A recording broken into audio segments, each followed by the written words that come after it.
brought to you by Silver Pumps. Top quality और consistent performance के लिए सिर्फ silver pump नाम याद रखना।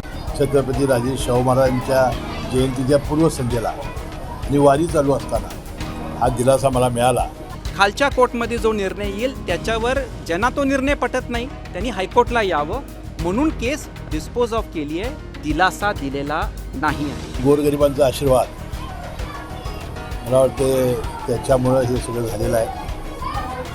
मी या सर्व परमेश्वराचे आभार मानेन। ती केस कुठंही जात नाही, समरजित घाटगे ही केस जाऊ देणार नाही। साहेब, संताजी घोरपडे साखर कारखान्यासंदर्भातला जो गुन्हा दाखल होता त्या संदर्भात तुम्हाला क्लीन चिट आता मिळालेली आहे, क्लोजर रिपोर्ट देखील आता सादर केला, काय सांगाल? परमेश्वर महान आहे, त्यानंतर गोरगरिबांचा आशीर्वाद मला वाटते त्याच्यामुळे हे सगळं झालेलं आहे। मी या सर्व परमेश्वराचे आभार मानेन। छत्रपती राजे शाहू महाराजांच्या जयंतीच्या पूर्वसंध्येला आणि वारी चालू असताना हा दिलासा मला मिळाला। असं म्हणतात की आंधळ्याच्या गाईत देव राखतो, त्यामुळे माझ्या गाईसुद्धा परमेश्वर राखत असावा। एकीकडे आहे तुम्हाला दिलासा मिळाला असला तरी दुसरीकडे ज्यांनी या संदर्भात आरोप केले होते, सातत्यानं आपल्याला लक्ष केलं होतं, त्यांना आता या संपूर्ण निकालानंतर काय मिळतं? मला काय त्याबद्दल बोलायचं नाही। जेव्हा ही केस संताजी घोरपडेचे 40,000 सभासदांना पैसे घेऊन शेअर्स न देणं आणि पैसे मनी लॉन्ड्रिंग करणं हा जो आरोप झाला त्याच्यावर त्यांची कागल मुरगुड पोलीस स्टेशनमध्ये केस झाली। त्या काळामध्ये 2023मध्ये त्यांनी हायकोर्टमध्ये एक अपील केलं होतं की ही केसच चुकीची आहे, ही केसच कॅन्सल करा।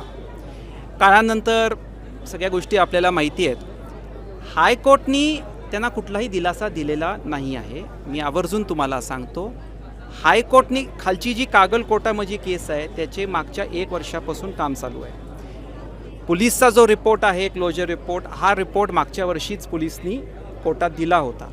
आत्तापर्यंत 8 ते 9 हिअरिंग झालेत। ह्या हिअरिंग झाल्यानंतर आमच्या वकिलांनी जो युक्तिवाद केला आणि ते जे काय आर्ग्युमेंट केलं त्याची कॉपी आम्हाला देतो, त्यानंतरही कोर्टनी अजून ती केस जिवंत ठेवली आहे। म्हणजे त्यांना वाटते की या विषयामध्ये काहीतरी तथ्य आहे। हायकोर्टनी एवढं सांगितलं की खाली जेव्हा कागल कोर्टमध्ये ही केस चालू आहे तो डिसिजन कागल कोर्टाने घ्यावा। आता ऑलरेडी हायकोर्टमध्ये एवढ्या पेंडन्सी एवढी वाढलेली आहे, त्याच्यामध्ये ही केस पेंडिंग ठेवणं योग्य नाही। खालच्या कोर्टने निर्णय घेऊ दे, खालच्या कोर्टमध्ये जो निर्णय येईल त्याच्यावर ज्यांना तो निर्णय पटत नाही त्यांनी हायकोर्टला यावं म्हणून केस डिस्पोज ऑफ केली आहे, दिलासा दिलेला नाही आहे। हे माझं आवर्जून आपल्याला सांगायचं आहे। तर दिलासा संदर्भातल्या बातम्या देखील आता समोर येताना पाहायला मिळतात। शिवाय मुश्रीफ देखील म्हणतात की परमेश्वर माझ्यासोबत आहे म्हणूनच हे सगळं घडलेलं आहे, असं देखील त्यांनी सांगितलं। नेमकं काय आता? मी भावनिक आणि इमोशनल आणि या गोष्टीवर मी काय बोलणार नाही। मी आपल्याला काय म्हटलं, मी फॅक्ट्स मांडतो।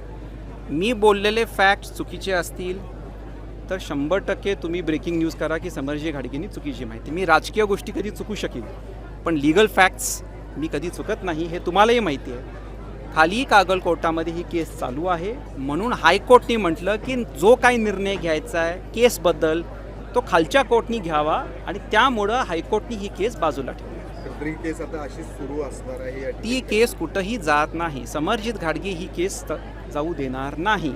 आणि एवढं त्यांना मला माहिती आहे की मला कोणावर आरोप नाही करायचे, माझं लीगल नॉलेज आणि शेवटी मी चार्टर्ड अकाउंटंट आहे, मी फॅक्ट्सवर बोलतो।